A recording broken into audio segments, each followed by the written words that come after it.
Poquito de esa línea de idea y de comunicación con alguien que nos ayuda a orientar en este asunto, las reformas a la Caja de Seguro Social. Se trata del doctor Francisco Bustamante, ex subdirector de la Caja. Bienvenido, buen día. Gracias. Esa indexación de la que habla el ministro, explíquenosla. Y para quienes tienen el proyecto de ley, ¿dónde está eso en el proyecto de ley? Sí. Gracias. Actualmente las pensiones que paga el Seguro Social no son indexadas. ¿Qué quiere decir esto? Que si usted se jubiló con 800, $1000, usted, no importa lo que pase con los precios, usted va a recibir siempre ese dinero, lo cual, lo que decimos los economistas en términos reales, significa que en el tiempo usted va perdiendo poder adquisitivo, su dinero cada vez vale menos. La indexación no es nada más que un mecanismo de ligar ese pago a la variación de los precios del año anterior. De tal manera de que si en el año anterior el índice de precio al consumidor subió 3%, entonces su pensión se va a ajustar en ese monto para que usted no pierda el valor del dinero y lo pueda mantener lo más cercano posible. Hay un rezago porque se hace ex post, después que pasó, pero es que es imposible hacerlo antes porque nadie sabe. Claro. Es más, si lo hace por adelantado, lo que está es causando más inflación. Entonces tiene que ser después que pasa. Entonces, esa es la idea, que usted no pierda tanto la capacidad de compra de su pensión. Sí, esta es una fórmula que se usa para el salario mínimo en muchos países. Ahí no hay ningún debate. Se indexa, pero tienen los números a los que se indexa. Están relacionados con el costo de vida, Así principalmente. Ahora, me llama acá que se habla de umbral de pobreza en vez de costo de vida. Esa fórmula, sí. ¿Cuál va a ser realmente y en dónde está en el proyecto de ley a propósito? Muy buena. Está dentro. Primero, ¿por qué eso? Y una explicación. El umbral de pobreza se calcula en $144. La pensión era 120 a los 65, el umbral de pobreza es 144. ¿Y qué es lo que es el umbral de pobreza? Es el mínimo minimorum para cubrir necesidades de una persona. Mínimo. Entonces ese umbral se lleva de 120 a 144 para cubrir ese mínimo. Ese es el primer paso. El segundo paso es mantener ese mínimo para la persona. ¿Dónde aparece esto? Con la reforma de la ley se crea el Fondo Único Solidario, que es donde se van a manejar las pensiones. El Fondo Único Solidario se administra a través del Sistema Único de Capitalización con Garantía Solidaria, que tiene dos componentes.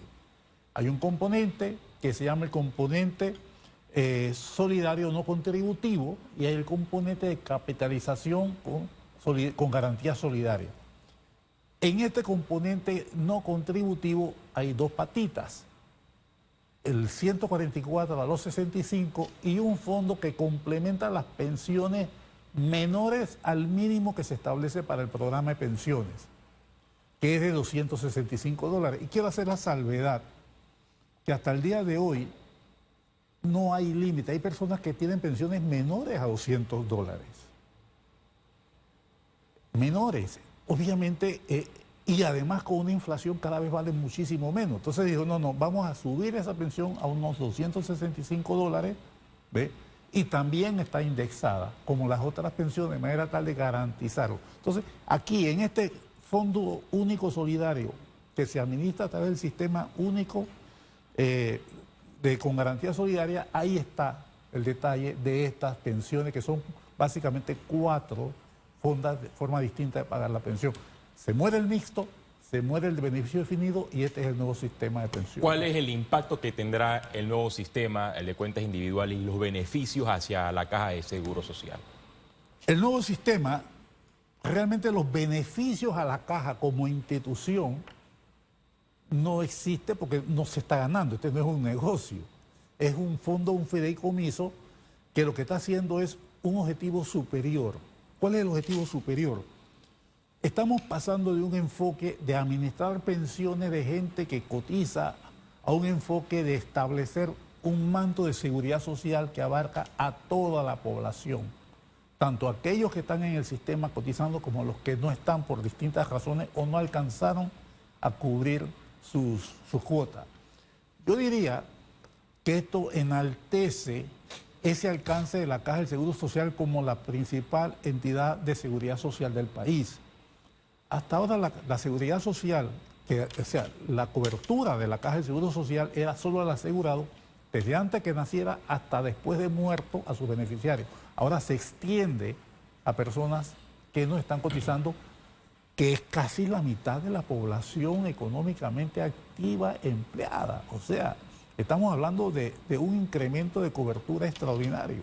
¿Qué tan posible es que con estas nuevas reformas y un nuevo sistema o único sistema en este sistema, la estructura de pensiones, es que en la era tecnológica, yo como cotizante, yo llevo 10 años cotizando en la Caja de Seguro Social y espero seguir cotizando en esta institución, pero en la era tecnológica a mí me gustaría tener una aplicación de la Caja de Seguro Social en mi teléfono móvil y que mensualmente la Caja de Seguro Social me envíe mi estado de cuenta de cuánto yo he aportado y cuáles serían mis aspiraciones para jubilarme en el año que determine la nueva reforma de la Caja de Seguro Social. ¿Qué tan lejos o cerca estamos de tener esto?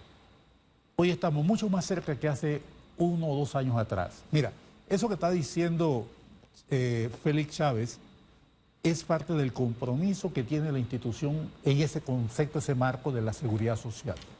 La ley 51 ya contemplaba que debía hacerse eso, no se hizo. ¿Por qué no se hizo? Porque el atraso tecnológico de la institución es abismal. Gracias a la administración que salió ya se está trabajando en la modernización y la nueva administración se va a encontrar con un sistema que debe estar listo el próximo año de tal manera que nosotros podamos entregarle, la Caja puede entregarle a cada afiliado su estado de cuenta como dice don Félix y que le haga los cálculos. Es más, voy más allá. Está planeado dentro de un par de semanas como mucho tener una aplicación en la página web que usted puede entrar y calcular cuál será su pensión probable de aquí a cuando le llegue la edad de jubilación. O sea, estamos y se está trabajando con la ley en un cambio total paradigmático porque estamos haciendo una institución que va a estar más ligada a su usuario, a su beneficiario, a su cotizante que lo que está hoy día. Hay un capital que es difícil de medir y se llama confianza. Aunque hay quienes miden los índices de confianza, pero eso es otra cosa. Fíjese que usted nos está diciendo que esta decisión de que se pudiera consultar en línea ya estaba en la ley. Y la ley, bueno, ya es mayor de edad, y no se ha podido hacer. Y a través de las diferentes administraciones se han hecho inversiones y hemos tenido incluso sistemas que no se hablan, no se comunican entre sí, entre la caja, en la propia Caja de Seguro Social. Usted nos dice que este tema va a estar resuelto en menos de un año. ¿Qué nos garantiza que eso va a ser así? Y no es que nos lo están diciendo para que digan, hey, el proyecto de ley es bueno. Ese es un proyecto de modernización que se presentó en la gestión anterior. Por distintas razones no se aprobó a tiempo y hubo un atraso de más de 3 años. El diseño original de este sistema era que en la administración anterior debió tenerse eso listo. Entre la pandemia y los atrasos burocráticos no se aprobó. En el 2023 se llegó a aprobar la modernización de los sistemas, que creo que son 20 y tantos millones de dólares, que se invirtieron para rescatar 176 millones invertidos. ¿Ve? Y se empezó a trabajar. La última información que yo tengo es que ellos deben tener eso terminado para el próximo año, de manera tal que no es que se va a hacer, se está haciendo ese proceso de modernización y de conexión de los sistemas. Ahora bien, usted habló de prácticamente el 50% de la población que no cotiza en la Caja de Seguro Social. Los mecanismos para desburocratizar el proceso para afiliarse de los independientes o informales, ¿cuál sería? ¿Y qué atractivo le representaría a un panameño o a un extranjero residente en Panamá? Hey, yo debo cotizar en la Caja. Usted está tocando los puntos medulares del problema que tenemos. Yo soy de los que siempre hemos creído que el problema medular de la institución ha sido la gestión. Es una institución que al no estar modernizada, todo se hace manual. Por eso es que la informatización es crítica, es estratégica para poder nosotros dar ese salto de calidad que queremos. De manera tal de que una de las víctimas de esta ineficiencia organizacional es el proceso de afiliación voluntaria. La otra víctima es la gestión de los recursos aplicados en el programa de salud. La otra víctima es la mala calidad en la gestión de los activos financieros, porque no tenemos data al día. Y la otra víctima es el poco aprovechamiento de la capacidad de los recursos administrativos de la institución. Entonces, el gran problema que nosotros tenemos mucha esperanza es de que con ese proceso de modernización tecnológica vamos a poder resolver múltiples etapas. Los estados financieros es un ejemplo evidente. No están listos porque los sistemas no se comunican. Entonces, es estratégico resolver esto para poder facilitar el proceso de afiliación. Te doy un ejemplo. Antes, para que una señora en maternidad pudiera afiliarse, tenía que ir donde el médico le daba un papel y ella iba a su oficina regional, la oficina regional pedía el expediente, que iba a prestaciones económicas mandaba el expediente, que tenía que ir donde el doctor, que tenía que volver a la oficina, volver a prestaciones económicas, que lo verificaba, volvía donde la oficina donde lo tramitó. Todo es físico. Una de las cosas que se logró avanzar es que desde el momento que el médico dice que la señora está embarazada, automáticamente comienza a funcionar y se ahorra ese tiempo. Y los plazos de tramitación, que podían tomar un año, 2 años, se bajaron a meses. Entonces es un ejemplo de las cosas que van a pasar con la afiliación. La afiliación va a ser obligatoria. La nueva ley contempla que la afiliación al programa de pensiones es obligatoria para los independientes. Y se van a crear los mecanismos que puedan hacerse fácil esa afiliación. Eso es lo que cambia, bien por el tema de la automatización, pero lo que cambia el contexto es que es obligatorio, y no solo para los nacionales. Ese detalle es importante. Exactamente, exactamente. Lo hace como una condición necesaria. Y es más, el paz y salvo que se tiene que emitir para muchas acciones va a ser el control para que diga, usted no lo tiene, usted tiene que afiliarse, venga para acá. Oiga, hay países donde es obligatorio votar y aún así hay gente que no vota. Acá entonces, ahí se me adelantó un poquito, los mecanismos para que sea realmente obligatorio, ¿cuáles serán? Ya nos adelantó uno de esos es el paz y salvo, que tendrá que emitirse para muchas transacciones que va a necesitar. Ese es un proceso que tiene que desarrollarse. La ley reglamentará cómo se va a hacer. Es parte de los reglamentos que hay que revisar para ver cómo se implementa, pero ese es un tema que está en la mesa para hacerse también. Desde que el presidente de la República adoptó poner en este quinquenio la discusión de la Caja de Seguro Social para salvar el sistema de pensiones, habló de hacer sacrificio, y el sacrificio se ha visto en el documento que ha llegado a la Asamblea Nacional con el incremento de la edad de jubilación y el aporte de los patronos, que ahora quedará en 7.25%. Pero he visto que han surgido algunos cuestionamientos, por ejemplo, de las pensiones de los miembros de los estamentos de seguridad, las pensiones especiales. Es más, el ministro de Economía, Chapman, las calificó de insostenibles. Si son insostenibles, ¿por qué no se buscó una forma para que esas jubilaciones especiales se eliminaran? Bien, excelente pregunta. Mira, primero la Caja no tiene nada que ver con eso. Son las leyes especiales que tiene cada una institución. Entonces, es más, yo tengo una opinión, son inconstitucionales, porque crea fueros y privilegios para un segmento de población en detrimento de otro. En el caso particular de la policía, fíjate que yo considero que es práctica mundial que las personas que se vinculan a la defensa nacional tienen un régimen de retiro, porque eso tiene una lógica. Las personas se retiran cuando en un caso de emergencia pueden ser llamados de vuelta a fila y tienen la capacidad de poder brindar el servicio para el cual se han preparado. El problema yo lo veo de otra manera. Usualmente las fuerzas públicas tienen una relación de pie de fuerza con oficialidad y es una pirámide donde en la cúspide hay menos y en la base hay más. Aquí en Panamá y en muchos lugares que he visto, ha habido una proliferación de altos rangos y tú tienes casi 400 comisionados y subcomisionados. No es tanto el costo, es la cantidad de personas que se están retirando a los 50 años y que además le estás garantizando un sueldo alto por el número de personas y además le estás dando un empleo altamente remunerado. Claramente la fuerza pública sigue teniendo un peso dentro del gobierno, dentro de la administración pública, que yo creo que es inclusive mucho más pesado que antes de la era democrática que estamos viviendo. Entonces yo creo que esa es una de las cosas que tendremos que revisar como país. Esa y otras. Es que, y usted lo ubica bien en el tiempo, porque al final el comisionado es yo no sé mucho de rangos militares, pero es el que vendría después del general, por decirlo de alguna forma. Entonces tenemos un montón de caciques y se nos disminuye el piso de los indios, que a propósito son tratados diferentes, y disculpen la comparación, el término que para algunos políticamente no es aceptable utilizar esa frase, ¿no? Pero me disculpa el término, pero ellos también son tratados como ciudadanos de segunda o tercera categoría si los comparamos con aquellos que llegan a la gloria de ser comisionado y subcomisionado. Así es, hay una distorsión, yo creo que en los estamentos militares o policiales, que yo creo que va a demandar que sea revisada la estructura de los pies de fuerza y los rangos, ¿no? Porque realmente no es tanto lo que nos cuesta, sino la cantidad que hay. Hugo habló de los caciques, pero hay caciques también en la misma estructura de la Caja de Seguro Social, específicamente en la Junta Directiva.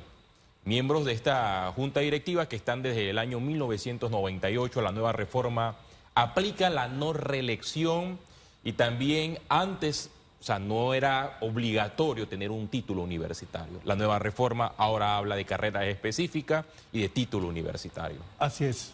La nueva ley dice que puede ser cualquier título universitario, pero que tenga conocimientos de administración, de gestión de activos financieros, de salud, que son los temas que administra la Caja del Seguro Social. Entonces lo que estamos poniendo es que queremos una junta de calidad, distinto a una junta de cantidad, que es lo que hemos tenido hasta la fecha. Eso tratamos de hacerlo en el diálogo anterior y no prosperó. Elevar los requerimientos para ser miembro de la Junta Directiva. Entonces eso es lo que se pretende y se rompe, a mi juicio, muy favorablemente, que no hay reelección inmediata. La persona que sirvió por 5 años no puede reelegirse inmediatamente, pero 5 años después sí puede, porque no se le niega el derecho. Entonces lo que se ha tratado es de crear un ambiente de renovación dentro de la Junta Directiva con nuevas exigencias de calificaciones. Y yo creo que eso es positivo.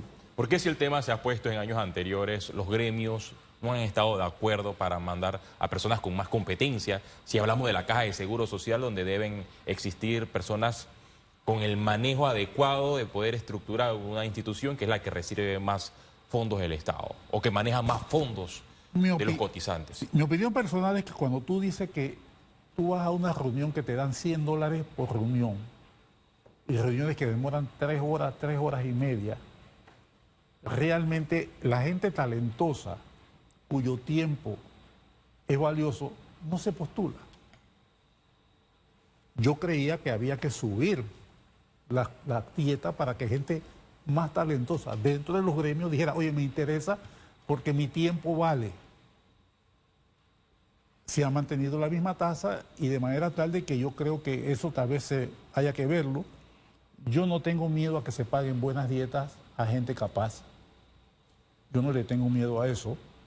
Se mantuvo las mismas dietas anteriores, ese fue un consenso que hubo dentro del grupo que trabajó la ley, en el cual yo no estuve. ¿Ve?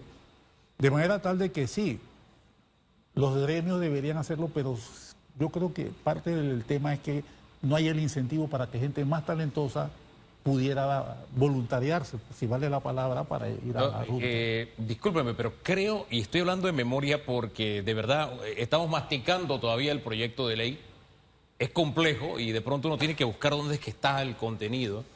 Pero a propósito, si la memoria no es infiel, que muchas veces lo es, se establece un techo para el cobro de los miembros de la Junta Directiva, las dietas. Así se mantiene igualito. 1.200, ¿no? 1.200 con un costo, con un pago de $100 por sesión. Ajá.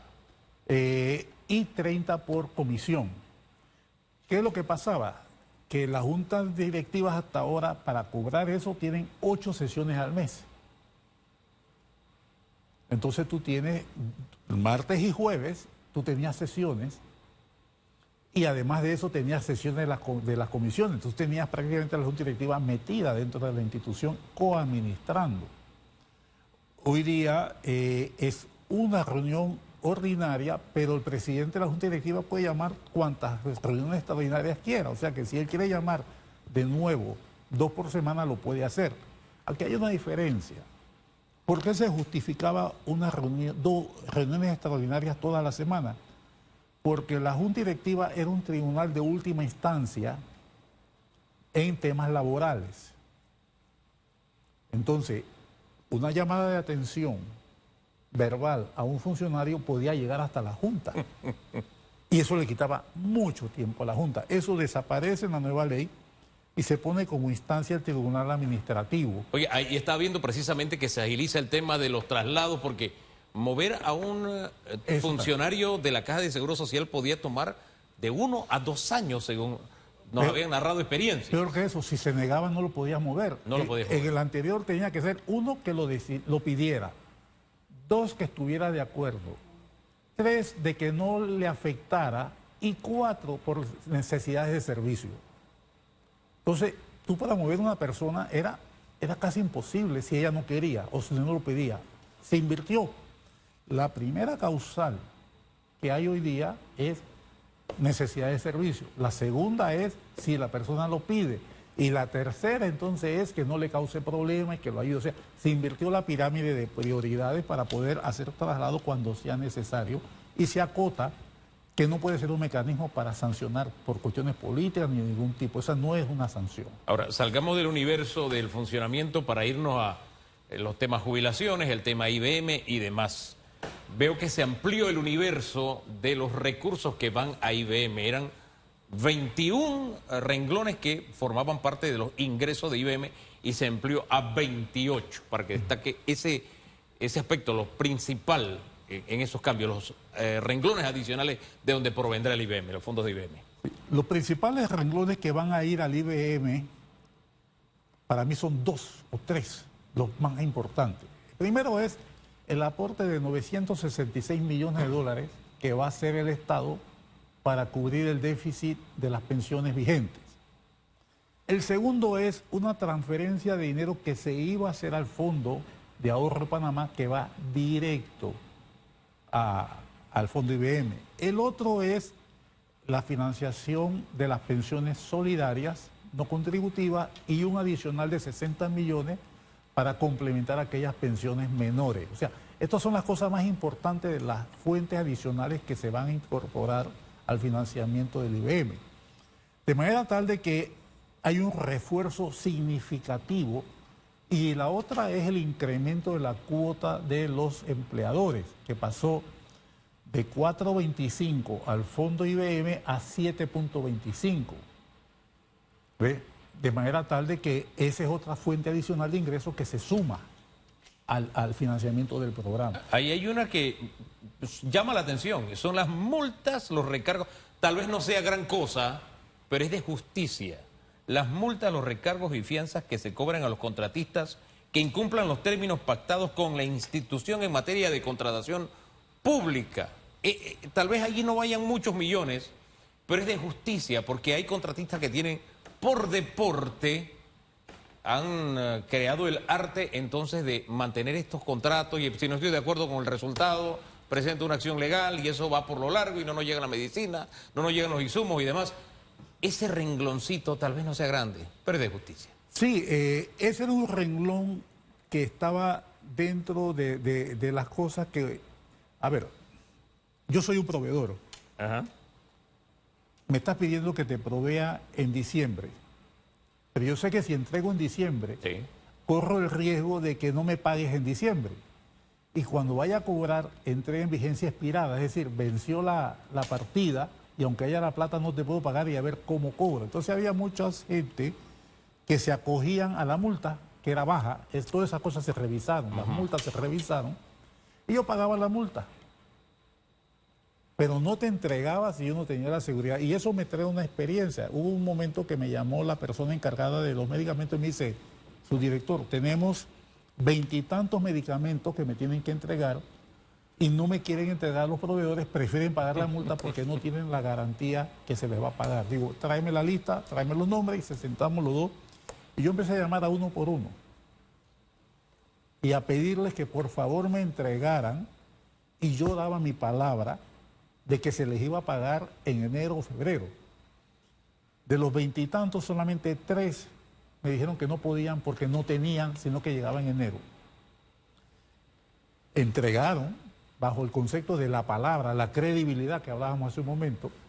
Y eso sí, yo le dije a las personas de pago, a las personas de logística, a las personas de tesorería, usted me paga esa cuenta primero que cualquiera. Yo no puedo quedarle mal a estos señores que confiaron en la institución. Entonces, logré en ese momento salvar un problema base de que por defectos de la ley, y con mucho, yo los entiendo, si la multa es baja y me corro el riesgo que no me pagues en años, no te entrego.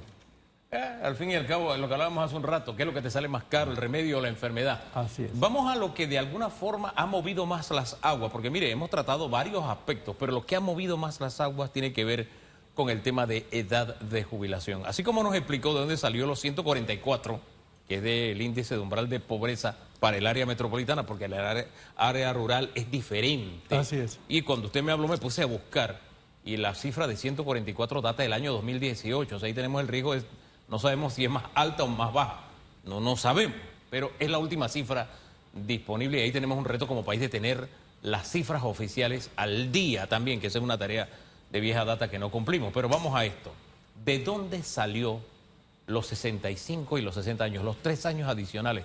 ¿Por qué no 1? ¿Por qué no 7?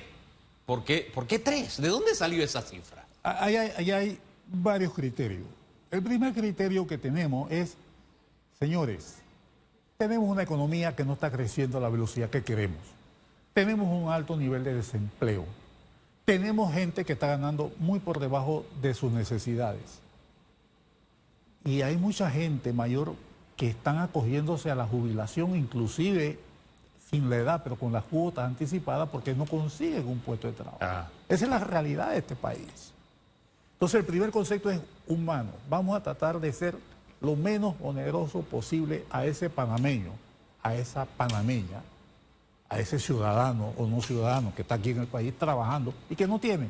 Entonces, vamos a hacer lo menos oneroso. Entonces sale, no solamente los 3 años, salen los 7 años también. ¿Cómo hacemos un proceso de aumentar la edad sin crear un trauma en la población que está empleada, que tiene derechos y que está a la puerta de una jubilación? Que le faltan 5 años, 6 años, 7 años, que es poco realmente. Entonces dije, ¿sabes qué? A esta gente vamos a dar un periodo de transición muy amplio, de manera tal de no perjudicarlos en sus expectativas ya establecidas. Esa es la primera condición.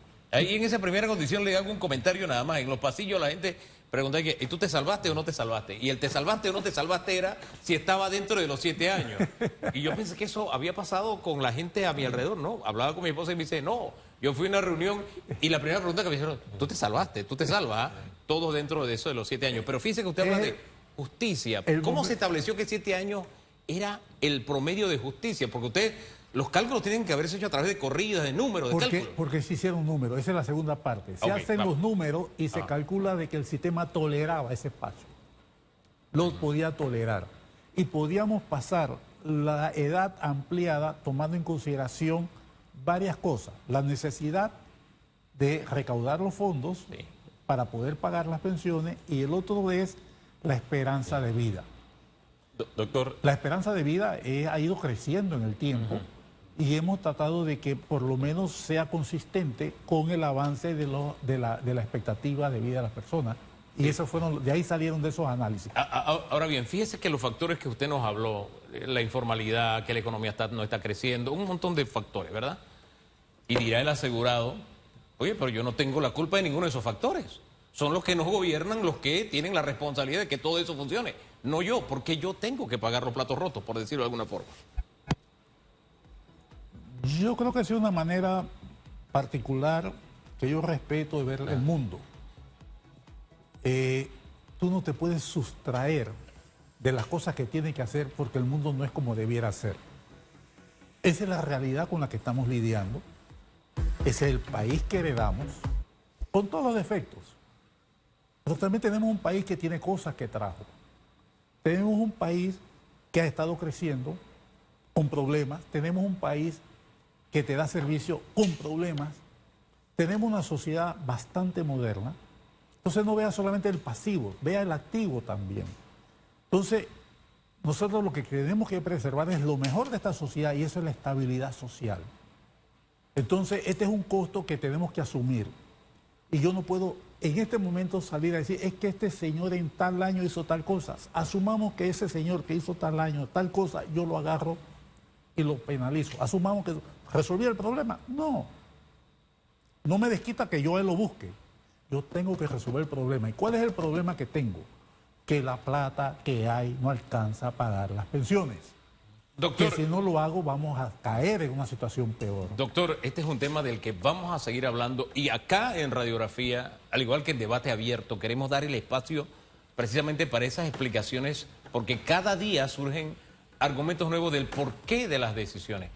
Después de eso, entonces vendrá el debate y la confrontación de ideas, porque no podemos confrontar ideas si no entendemos la propuesta. Así es. Y le insisto, yo estoy releyéndola con las desventajas de Félix, que conoce muy bien el lenguaje jurídico, con la desventaja de que tengo que releer y repensar las cosas un par de veces, ¿no? A mí me parece macarrónico, pero cuando le pregunto a un abogado realmente no es tan complicado, pero a mí sí me parece o me suena complicado. Así que le agradecemos la paciencia en la explicación y a usted le recomendamos también que esté pendiente de Debate Abierto porque vamos a tener al director de la Caja de Seguro Social, va a estar el ministro de Economía y Finanzas también, por esto los números, los cálculos y demás para agotar más ese tema, y el ministro de Salud, y le insisto, tratando de entender una propuesta que es amplia, que no solamente llegó con, hey, vamos a cambiar la de jubilación, hay mucho más, entender más el porqué de ese cambio y también el de otros muchos cambios para que entonces entremos en el debate, porque del debate puede salir